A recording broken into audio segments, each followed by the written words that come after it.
statistical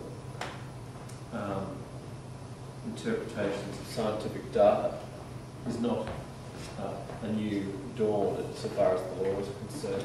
Similar types, different types of statistical questions, but notwithstanding, statistical questions play a very important role in DNA evidence in terms of looking at the likelihood of whether or not the person whether there's a DNA marker or sample recorded in the forensic process on a piece of relevant evidence do play a role in ascertaining the likelihood or probability of whether or not a person is otherwise inculpated or possibly guilty of a criminal offence, alternatively of an anti-doping rule violation, or even in civil circumstances. So you can have your scientific results, but then it's another field of scientific endeavour in determining statistically what those results mean.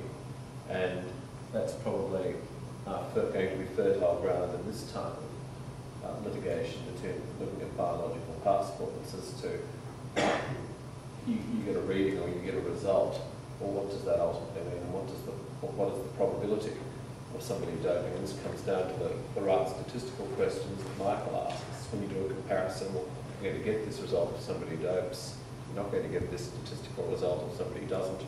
And it then bears upon the weight of the evidence overall as to whether or not that's sufficient to meet the high Brigginshaw standard on the balance of probabilities. If it's a professional athlete approaching beyond reasonable doubt by having a high Brigginshaw as to whether or not the prosecution has satisfied the tribunal with the fact that it's proven its case to that required standard. I have a question. Do you think it would be reasonable to have to adjust the penalty based on what the probability is that this was a statistical anomaly? I mean, right now all we have is the same penalty for any offense, right?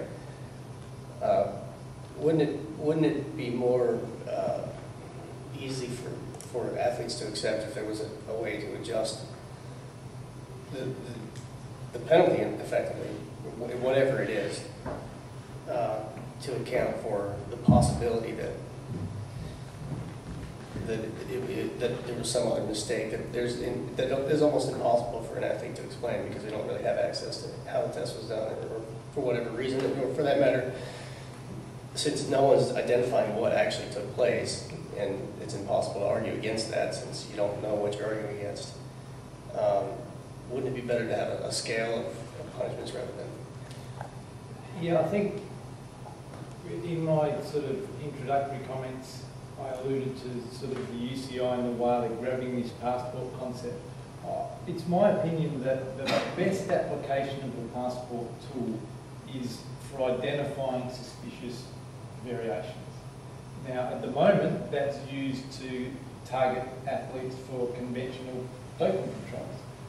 I think it could be used to impose no scale rules. And it goes to the point you're making, Floyd, that if a value is so far off the scale that it would withstand or it could sustain an ADRV, then I think it should. But if it falls below that, and there's this grey area that, to me, it seems very suspicious and it's a probability of, whatever, I think that could be a way to give the passport teeth.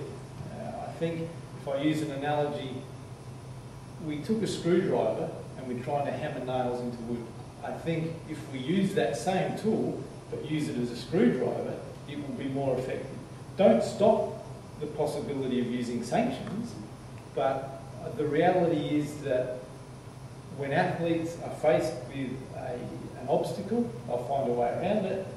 We're seeing that now in the profiles, that back in 2000, the values would have been so far off the scale that a blind Freddie could have picked it. Today, that's not the case, but there are these suspicious profiles that I think we could have an impact and a deterrent by stopping those riders from starting for a week, 2 weeks. I think the reason I brought that up, the main goal in my mind would be guilty or innocent. If you're faced with a 2-year suspension, you might as well fight, and it's going to cost a lot of money. on both sides. So why not have a bit of a scale, so the person has to weigh whether it's really worth spending that much money and costing the other side that much money as well. I mean, it comes down to just wasted time as well. Over and above the fact that every now and then there is such a thing as, you know, you didn't want to call it a false positive because we're not calling it a positive, but there's an anomaly, right? And I think that can be applied across the board, not just for the biological passport as well, but that's a whole different subject. I've had two things from that. Before we start, just time is running, so I'll just inform you that we have three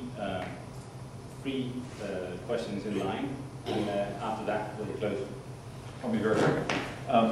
It's an interesting idea that Floyd raises, and in utopia, that might be a solution to finding a balance between handing out punishment and also bearing in mind the burden of cost, not just to athletes, but also to sports federations. A small sports federation that doesn't have much money could be crippled by the cost of having to prosecute one of these cases, saying, one of my former sport, bobsleigh, it's nowhere near as wealthy as cycling. And yet we've had a similar case to the one, a bio-passport case, and somebody really standing their ground and taking them on. It could be financially difficult for the, well, I don't know if it would be difficult or not, but they'd feel it, no doubt about that.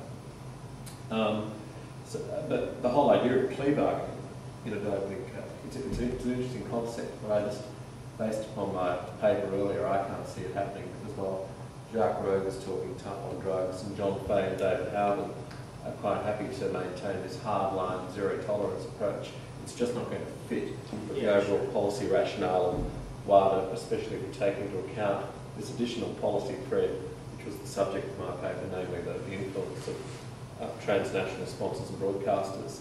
Secondly, though, one of the things where a bio-passport could be very useful to NADOs in the enforcement of anti-doping is that it may well be that a biological passport, this is the point that Michael made, sends up a flare. Whether or not that flare is strong enough to justify a prosecution, and a successful prosecution in its own right. A lot of the time, where there's smoke, there's fire. ASADA now have a very strong investigatory function, which ASDA didn't have in its previous incarnation. And so it will suggest to perhaps the doping regulator that there are other means at their disposal in terms of investigating certain people. So it may simply be a useful tool in the investigatory process. So as a result, where you might get, say, 2 or 3 members of a team suddenly producing some interesting results under a bio-passport, a national doping regulator might send to its investigating arm instructions to say, why don't we raid these people?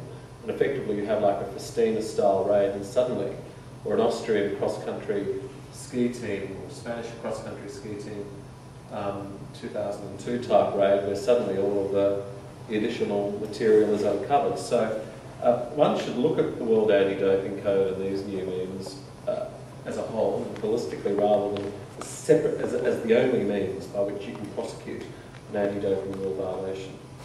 Just one sentence in addition to that. The code is doping on, and I think they're going to stay that way.